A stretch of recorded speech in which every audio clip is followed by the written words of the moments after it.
Hello साथियों, नमस्कार। आप सभी का स्वागत है हमारे यूट्यूब चैनल में। तो दोस्तों, आज हम टॉप 50 प्रश्न लेकर आए हैं जो कि इंडियन पॉलिटी का रहने वाला है। और जो भी लोग सरकारी एग्जाम का तैयारी कर रहे हैं वो लोग वीडियो में अंत तक बने रहिएगा, क्योंकि आप या तो बिहार पुलिस, बिहार दरोगा, यूपीएसआई, चाहे एसएससी, रेलवे, किसी भी चीज़ का तैयारी कर रहे हैं तो आपके लिए ये वीडियो काफ़ी इम्पोर्टेंट है। तो चलिए, अब देर ना करते हुए हम सीधा प्रश्न को स्टार्ट करते हैं। और दोस्तों, लास्ट में आप लोग अपना स्कोर ज़रूर बताइएगा कि आपका 50 में से कितना सही होता है, ठीक ना? तो चलिए, हमारा पहला प्रश्न क्या कह रहा है? भारतीय संविधान में उद्देश्य प्रस्ताव कब प्रस्तुत किया गया था? ये कब किया गया था दोस्तों? तो 13 दिसंबर 1946 को। कब किया गया था? 13 दिसंबर 1946 को। आपको याद रखना है। आइए, अगला प्रश्न है आपका। भारतीय संविधान की प्रस्तावना में भारत को किस रूप में घोषित किया गया था? भारतीय संविधान की प्रस्तावना में भारत को किस रूप में घोषित किया गया था साथियों? तो इसका ऑप्शन बी जो है आपका राइट आंसर है। एक प्रभुत्व संपन्न समाजवादी धर्मनिरपेक्ष गणराज्य। ठीक ना? आपको याद रखना है ऑप्शन बी। आइए, अगला प्रश्न है आपका तीसरे नंबर का। संविधान सभा द्वारा उद्देशिका प्रस्तावना को किस तिथि को अंगीकृत, अधिनियमित और आत्मर्पित किया गया था?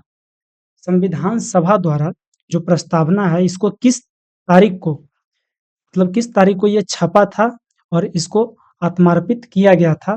तो इसका जो राइट आंसर है दोस्तों, ऑप्शन बी है, 26 नवंबर 1949 को। ठीक ना? कब छपा था? 26 नवंबर 1949 को। आपको याद रखना है। आइए, चौथा नंबर का प्रश्न क्या कह रहा है? इस संविधान संशोधन द्वारा उद्देशिका में समाजवादी, पंथ निरपेक्ष और अखंडता शब्द जोड़े गए थे। इस संविधान संशोधन में साथियों उद्देशिका में समाजवादी, पंथ निरपेक्ष और अखंडता शब्द जोड़े गए थे। तो इसका जो राइट आंसर है 42वें संविधान संशोधन, यानी कि ऑप्शन सी जो है आपका राइट आंसर है। अगला प्रश्न है आपका, भारत के संदर्भ में पंथ निरपेक्ष शब्द का सही भाव क्या है? पंथ निरपेक्ष जो शब्द है दोस्तों, इसका सही भाव क्या है? तो इसका जो राइट आंसर है, भारत में राज्य का कोई अपना पंथ या धर्म नहीं है। ठीक ना? यानी ऑप्शन सी आप लोग टिक मारिएगा। अगला प्रश्न है आपका, उद्देशिका में सम्मिलित सामाजिक, आर्थिक व राजनीतिक न्याय के तत्व किससे प्रेरित है? जो प्रस्तावना है इसमें सम्मिलित सामाजिक, आर्थिक व राजनीतिक न्याय के तत्व किससे प्रेरित है? तो इसका जो राइट आंसर है 1917 के रूसी क्रांति से, यानी कि ऑप्शन बी जो है आपका राइट आंसर है। आइए, अगला प्रश्न की ओर चलते हैं दोस्तों। उच्चतम न्यायालय ने किस वाद में यह धारणा प्रस्तुत की है कि उद्देशिका संविधान का अभिन्न अंग है? उच्चतम न्यायालय ने किस वाद में यह धारणा प्रस्तुत की है कि उद्देशिका संविधान का अभिन्न अंग है? तो इसका जो राइट आंसर है एस आर बोमई बनाम union of India. S R Bommai बनाम यूनियन ऑफ इंडिया। ठीक ना? आपको याद रखना है ऑप्शन बी। अगर शब्दों में थोड़ा बहुत दिक्कत हो सकता है साथियों, लेकिन क्वेश्चन और आंसर आपका बिल्कुल सही रहेगा। सर्वोच्च न्यायालय ने किस वाद में यह कहा कि अनुच्छेद 368 के तहत प्रस्तावना में भी संशोधन किया जा सकता है, परंतु यह मूल ढांचे का उल्लंघन करने वाला नहीं होना चाहिए? तो इसका जो राइट आंसर है साथियों, पाठ का केशवानंद भारतीवाद 1973। ठीक ना? आपको याद रखना है केशवानंद भारतीवाद 1973, यानी कि ऑप्शन ए जो है आपका राइट आंसर है। अगला प्रश्न में कह रहा है कि प्रस्तावना को राजनीतिक जन्मपत्री की संज्ञा किसने दी? प्रस्तावना जो है साथियों, इसको राजनीतिक जन्मपत्री की संज्ञा किसने दी? तो के एम मुंशी ने। किसने? के एम मुंशी ने, यानी कि ऑप्शन सी जो है आपका राइट आंसर है। लास्ट में दोस्तों आपको अपना स्कोर जरूर बताना है कि आपने 50 में से कितने प्रश्न आपको याद थे जो कि आपने सही किया। उद्देशिका को संविधान का परिचय पत्र किसने कहा है? यानी जो प्रस्तावना है उद्देशिका, इसको संविधान का परिचय पत्र किसने कहा है? तो एन ए पालकीवाला ने। किसने कहा है? N A Palkhivala. आपको याद रखना है। 11 में है, डॉक्टर भीमराव अंबेडकर ने किस अनुच्छेद को संविधान का हृदय एवं आत्मा कहा है? भीमराव अंबेडकर जी ने किस अनुच्छेद को संविधान का हृदय एवं आत्मा कहा है? तो इसका राइट आंसर है दोस्तों अनुच्छेद 32 को, ठीक है ना? अनुच्छेद 32 को डॉक्टर भीमराव अंबेडकर जी ने अनुच्छेद संविधान का हृदय एवं आत्मा बोले हैं। 12 नंबर का प्रश्न क्या कह रहा है? गोलकनाथ बनाम पंजाब राज्य के सामने में किसने उद्देशिका को संविधान की मूल आत्मा कहा था? तो न्यायमूर्ति एम हिदायतुल्लाह, ठीक ना? न्यायमूर्ति एम हिदायतुल्लाह यानी ऑप्शन बी जो है आपका सही आंसर है। आइए 13 नंबर का प्रश्न क्या कह रहा है दोस्तों? उच्चतम न्यायालय ने किस बाद में यह मत व्यक्त किया था कि प्रस्तावना संविधान का अंग नहीं है?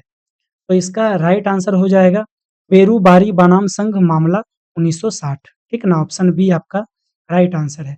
14 नंबर का प्रश्न है दोस्तों, सभी व्यक्ति पूर्णतः और समान रूप से मानव हैं, यह सिद्धांत कहलाता है, किसका कहलाता है? तो सार्वभौमिकता का सिद्धांत, ठीक ना? सार्वभौमिकता का सिद्धांत यानी ऑप्शन ए जो है 14 नंबर का ये राइट आंसर है। 15 का है लौकिक सार्वभौमिकता है क्योंकि संविधान की प्रस्तावना आरंभ होती है, किससे होती है दोस्तों? तो भारत एक गणतंत्र है। भारत एक गणतंत्र है शब्दों से। क्या ये राइट आंसर है? नहीं। कहाँ से स्टार्ट होती है? प्रस्तावना आरंभ कहाँ से होती है? हम भारत के लोग से, ठीक ना? We the people of India, हम भारत के लोग से यानी ऑप्शन बी जो है आपका सही आंसर है। 16 नंबर का प्रश्न कह रहा है लोक कल्याण शब्द भारत के संविधान की उद्देशिका में नहीं है बल्कि यह किसका भाग्य है? ये राज्य के नीति निदेशक तत्व का भाग्य है, ठीक ना? किसका है? राज्य के नीति निदेशक तत्व का भाग्य है यानी ऑप्शन सी आपका राइट आंसर है। 17 नंबर कह रहा है कि भारतीय संविधान की प्रस्तावना में जिन आदर्शों एवं उद्देश्यों की रूपरेखा दी गई है उनका विस्तार कहाँ है? जल्दी जल्दी आप लोग टिक लगाइएगा 17 नंबर का। तो इसका जो राइट आंसर है मूल अधिकार में, जी ये भी सही है। राज्य के नीति निदेशक सिद्धांतों में, ये भी सही है। मौलिक कर्तव्यों में, ये भी सही है। यानी ऑप्शन डी उपर्युक्त सभी में, ठीक ना? ऑप्शन डी आपको टिक करना है क्योंकि सभी में हो जाएगा।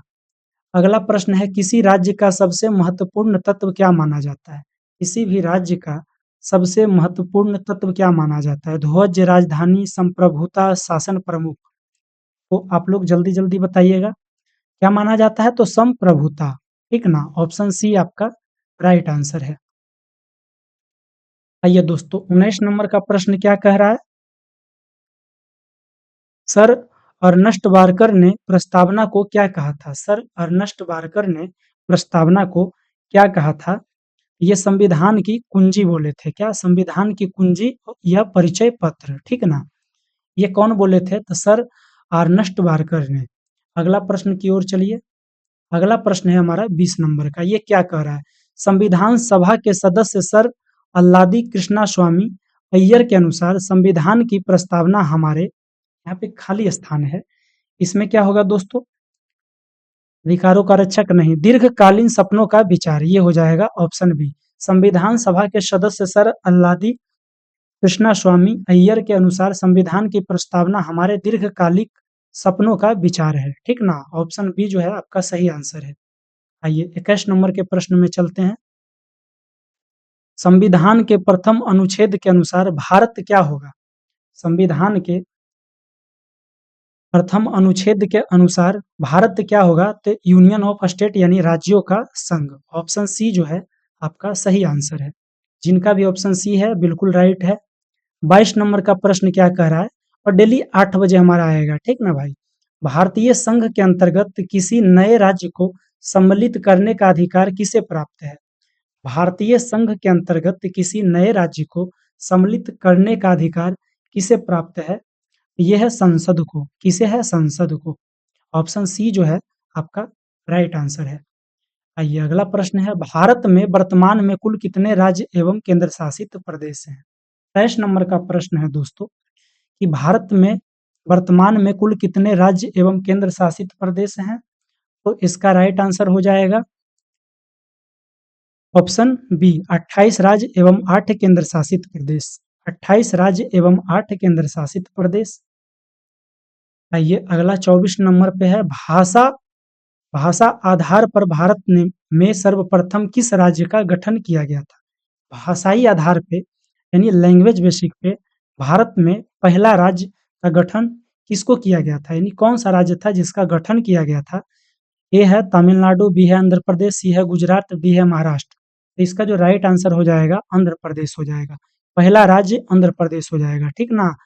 ये आपका आंसर हो जाएगा। आइए अगला प्रश्न में चलते हैं। कह रहा है कि राज्यों के पुनर्गठन से संबंधित फजल अली आयोग का गठन किस वर्ष किया गया था? फजल अली आयोग यानी आप लोग पॉलिटी पढ़े हैं, शुरू में ही पढ़े होंगे तो आपको पता होगा फजल अली आयोग का गठन किस वर्ष किया गया था। तो ये 1953 में किया गया था, ठीक ना। ऑप्शन सी आपका राइट आंसर है। 26 में है राज्य पुनर्गठन आयोग 1956 ने 1 नवंबर 1956 को कितने राज्य तथा केंद्र शासित प्रदेश बनाए थे? 26वां प्रश्न कह रहा है कि राज्य पुनर्गठन आयोग 1956 ने 1 नवंबर 1956 को कितने राज्य तथा केंद्र शासित प्रदेश बनाए थे? तो जिनको भी पता है ये कमेंट में जरूर लिखिएगा। इसका राइट आंसर हो जाएगा दोस्तों 14 राज्य एवं 6 संघ राज्य केंद्र शासित प्रदेश, ठीक ना। 14 राज्य एवं 6 केंद्र शासित प्रदेश। आइए अगला जो है आपका सिक्किम भारत का एक पूर्ण राज्य किस वर्ष तथा किस संशोधन द्वारा बना था? किस वर्ष? दोनों जिनको भी पता है कमेंट में जरूर बताइएगा। ये 36वां संशोधन, ठीक ना, जो कि 1975 में हुआ था, ठीक ना। 36वें संशोधन द्वारा, और कब हुआ था? वर्ष 1975। आइए अगला प्रश्न की ओर चलते हैं। दो पृथक केंद्र शासित प्रदेशों के रूप में जम्मू कश्मीर और लद्दाख का विभाजन कब किया गया था? तो इसका जो राइट आंसर हो जाएगा दोस्तों 31 अक्टूबर 2019 को। कब किया गया था? 31 अक्टूबर 2019 को। ऑप्शन सी जो है आपका राइट आंसर है। आइए अगला प्रश्न है आपका जूनागढ़ रियासत को किस आधार पर भारत में शामिल किया गया था? जूनागढ़ रियासत, इसको किस आधार पे भारत में शामिल किया गया था?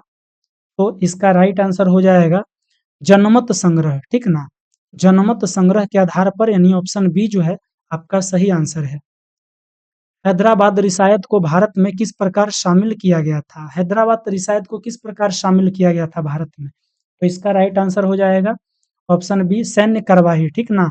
और सैन्य कार्रवाई ऑपरेशन पोलो के द्वारा। ऑपरेशन पोलो, इसे याद रखना है। ऑप्शन बी आपका राइट आंसर है। 31 नंबर में है भारतीय संविधान का कौन सा अनुच्छेद नए राज्यों के प्रवेश या स्थापना की शक्ति संसद को देता है? भारतीय संविधान का कौन सा अनुच्छेद नए राज्यों के प्रवेश या स्थापना की शक्ति सांसद को देता है?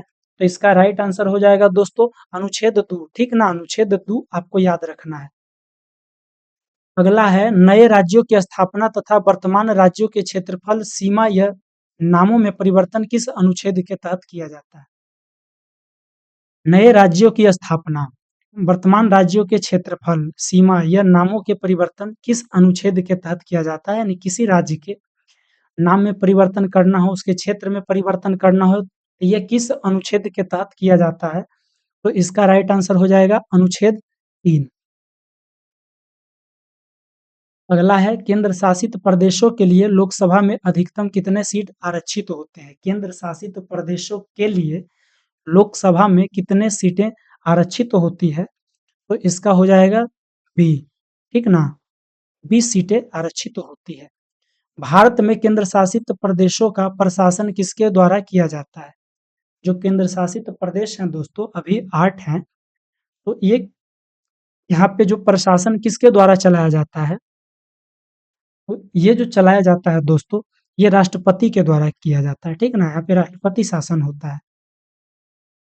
भारत का सबसे बड़ा जिला क्षेत्रफल के अनुसार कौन सा है? भारत का सबसे बड़ा जिला क्षेत्रफल के अनुसार कौन सा है? ए में है लेह लद्दाख, बी है कच्छ, सी जैसलमेर, डी है बाड़मेर। जिनको भी पता है कमेंट में जरूर बताइएगा। और सबसे बड़ा राज्य कौन है क्षेत्रफल के अनुसार, ये भी आप लोग कमेंट में जरूर बताइएगा। तो चलिए 35 का हो जाएगा दोस्तों कच्छ, जो कि कहाँ है, गुजरात में। कच्छ, कच्छ डिस्ट्रिक्ट जो है ये गुजरात में पड़ता है। ये भारत का क्षेत्रफल के अनुसार सबसे बड़ा जिला है। 36 नंबर में कह रहा है दोस्तों कि भारत का सबसे छोटा जिला क्षेत्रफल के अनुसार कौन है, और सबसे छोटा ऑप्शन ए है मोहे, बी है दीप, सी है लक्षद्वीप, डी है सेंट्रल दिल्ली। तो इसका जो राइट आंसर हो जाएगा दोस्तों, ये हो जाएगा मोहे, जो कि कहाँ है, पुद्दुचेरी में। पुद्दुचेरी में ऑप्शन ए जो है आपका राइट आंसर है। दोस्तों एक हमारा पीडीएफ है जो कि आपको सिर्फ 49 रुपीज में मिलेगा। ये कहाँ से मिलेगा, इसमें जीके जीएस का वन लाइनर क्वेश्चन रहेगा। कितना क्वेश्चन रहेगा ध्यान से देखिएगा, 1500 प्लस क्वेश्चन रहेगा और ये वन लाइनर रहेगा, ठीक ना। तो जिनको भी ये लेना है बिल्कुल हिंदी रहेगा, अभी पहला वॉल्यूम आया है। अगर ये सेल होता है तो धीरे धीरे हम और दूसरा वॉल्यूम भी लाएंगे, और महीना में एक वॉल्यूम लाने का टारगेट है, ताकि आपको 12 गुने 1500 के हिसाब से, ठीक ना, आपका करीब समझिए कि 1500 यानी हो जाएगा 15,000, करीब 15-16 हजार क्वेश्चन हम आपको एक साल में कराने के लिए प्रयास कर रहे हैं, ठीक ना। तो जिनको भी ये खरीदना है उनके लिए बता देते हैं, हमारा देखिए ये नंबर रहेगा। इस पे जाना है आपको 75 49 11 94 37। इस पे आप जब व्हाट्सअप करिएगा, वहाँ पे लिखिएगा कि वन लाइनर पीडीएफ लेना है वॉल्यूम 1, ठीक ना। तो यहाँ पे आपको 49 रुपीज आपको पे करना होगा और आपको ये पीडीएफ मिल जाएगा। तो जिनको भी लेना है जरूर संपर्क करिएगा, जिनको नहीं लेना है यहीं से आराम से पढ़िए। 37 में है उत्तरी क्षेत्रीय परिषद का मुख्यालय कहाँ स्थित है। 37 नंबर का प्रश्न है साथियों कि उत्तरी क्षेत्रीय परिषद का मुख्यालय कहाँ स्थित है। तो इसका राइट आंसर हो जाएगा नई दिल्ली में, ठीक ना, नई दिल्ली में, यानी ऑप्शन बी जो है आपका सही आंसर है। आइए अगला प्रश्न कह रहा है कि मध्य क्षेत्रीय परिषद का मुख्यालय कहाँ स्थित है। मध्य क्षेत्रीय परिषद का मुख्यालय कहाँ स्थित है, तो ये भी सॉरी ये प्रयागराज में है, प्रयागराज इलाहाबाद, ठीक ना, ऑप्शन बी आपको याद रखना है। आइए अगला प्रश्न है साथियों, भारतीय संविधान किस प्रकार की नागरिकता प्रदान करता है। भारतीय संविधान किस प्रकार की नागरिकता प्रदान करता है, 39 में आप लोग पढ़े हैं, आपको जरूर पता होगा। कमेंट में लिख दीजिएगा, आता है तो भी लिख दीजिएगा, हम बताएंगे तो भी लिख दीजिएगा।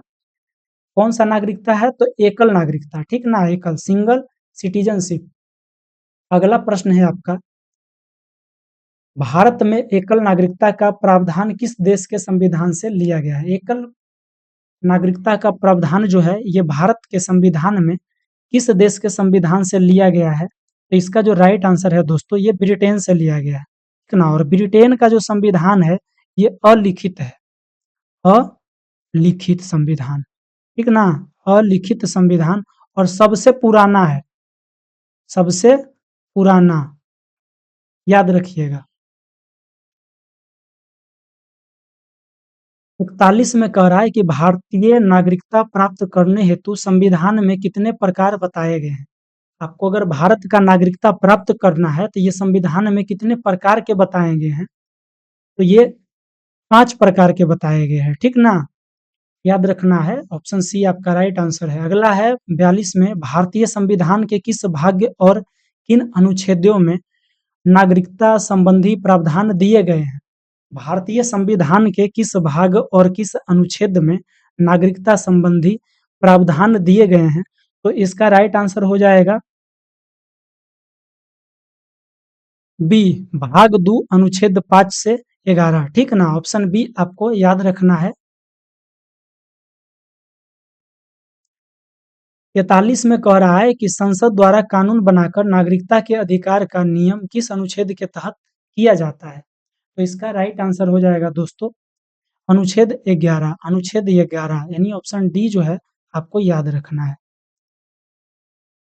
कह रहा है 44 नंबर का प्रश्न कह रहा है कि किस अनुच्छेद के अनुसार यदि कोई व्यक्ति स्वेच्छा से किसी विदेशी राज्य की नागरिकता प्राप्त कर लेता है तो उसकी भारतीय नागरिकता स्वतः समाप्त हो जाती। अगर आप कहीं विदेश में जाके नागरिकता ले लिए, तो आपका जो है ऑटोमेटिक आपका भारतीय नागरिकता, भारत का नागरिकता खत्म हो जाता है। तो ये जो है, ये किस अनुच्छेद में ये बताया गया है, ठीक ना?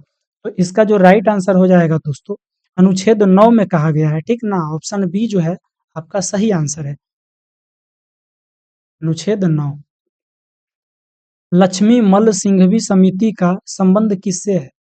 लक्ष्मी मल्ल सिंघवी समिति का संबंध किससे है? तो इसका राइट आंसर हो जाएगा दोस्तों, दोहरी नागरिकता या प्रवासी भारतीयों से। दोहरी नागरिकता या प्रवासी भारतीयों से, यानी ऑप्शन बी जो है आपका सही आंसर है। आइए अगला प्रश्न की ओर चलते हैं कि भारत से बाहर लगातार कितने वर्षों तक रहने पर किसी व्यक्ति के भारतीय नागरिकता समाप्त कर दी जाती है?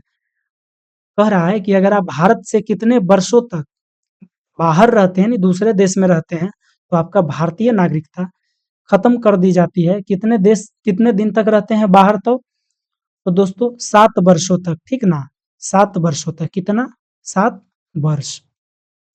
तो आपका भारत का नागरिकता समाप्त कर दी जाती है।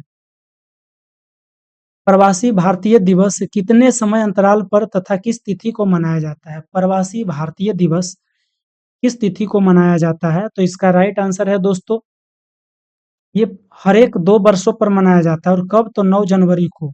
2 वर्षों पर, कितने वर्षों पर? तो 2 वर्षों पर मनाया जाता है। और कब? तो 9 जनवरी को, ठीक ना? 9 जनवरी को आपको याद रखना है। प्रवासी दिवस कब मनाया जाता है? प्रवासी भारतीय दिवस। अगला है दोस्तों, नागरिक संशोधन अधिनियम 2019 में किन पड़ोसी देशों के अल्पसंख्यकों को नागरिकता देने का प्रावधान है? नागरिक संशोधन अधिनियम 2019 यानी सीएए में किन पड़ोसी देशों के अल्पसंख्यकों को नागरिकता देने का प्रावधान है? तो इसका जो राइट आंसर हो जाएगा दोस्तों, ए हो जाएगा। किसको किसको? पाकिस्तान, बांग्लादेश तथा अफगानिस्तान। पाकिस्तान, बांग्लादेश तथा अफगानिस्तान। अगला प्रश्न है,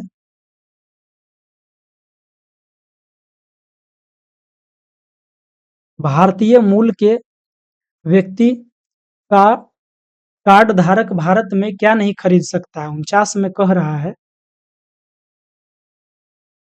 कि भारतीय मूल के व्यक्ति को कार्ड धारक भारत में क्या नहीं खरीद सकता है? ये भारत में भूमि नहीं खरीद सकता है, खेती के लिए भूमि नहीं खरीद सकता है, जमीन नहीं खरीद सकता है, ठीक ना? अगला है, अंतिम क्वेश्चन है 50वें नंबर का। ये कह रहा है दोस्तों, क्या भारतीय बैंकों में धन जमा करके भारत की नागरिकता प्राप्त की जा सकती है? क्या भारत के बैंकों में धन जमा करके भारत की नागरिकता प्राप्त की जा सकती है? तो ये है इसका राइट आंसर, नहीं, ठीक ना? नहीं, यानी ऑप्शन बी आपका राइट आंसर है। तो दोस्तों आपका 50 क्वेश्चन कंप्लीट हुआ। आप लोग कमेंट में जरूर बताइए कि 50 में से आपका कितना सही हुआ है, ठीक ना? कितना आपका सही हुआ है वो कमेंट में लिखिए, कितना का आप स्कोर किए हैं। और दोस्तों हमारा देखिए, पीडीएफ का एक बार फिर से आ गया है, ये हमारा वॉल्यूम 1 का आया है, ठीक ना? वॉल्यूम 1 आया है, जिनको भी लेना है उनको सिर्फ 49 रुपीज पे करना है ये पीडीएफ के लिए, ठीक ना? और एकदम इसमें रहेगा क्वेश्चन, तगड़ा तगड़ा रहेगा। और 1500 प्लस इसमें वन लाइनर है, 1500 प्लस है। ये जो है हर महीना हम लाने का प्रयास कर रहे हैं। और इसको खरीदने के लिए आपको 75 49 11 94 37 इस पे जाना है दोस्तों, और आपको व्हाट्सअप करना है, ठीक ना? वहां पे आपको क्यूआर कोड मिलेगा, यहाँ पे कर दीजिएगा, आपको पीडीएफ सीधा मिल जाएगा। कोई लफड़ा, कोई झंझट नहीं है, ठीक ना? पेमेंट करिएगा, सीधा पीडीएफ मिल जाएगा। और दोस्तों जो लोग नए हैं वो हमारे चैनल को सब्सक्राइब जरूर कर लीजिए। देखिए हमारा व्हाट्सअप नंबर है 75 49 11 94 37। जिनको खरीदना है इस पे संपर्क कर लीजिएगा, और चैनल को सब्सक्राइब कर लीजिए, और वीडियो को लाइक कर लीजिए, और कमेंट में बता दीजिए, ठीक ना, कि कितना आपका सही हुआ है। यह स्कोर लिख दीजिए। और दोस्तों अब ज़्यादा देर ना करेंगे, वीडियो को यहीं पे स्टॉप करते हैं। चलिए, जय हिंद।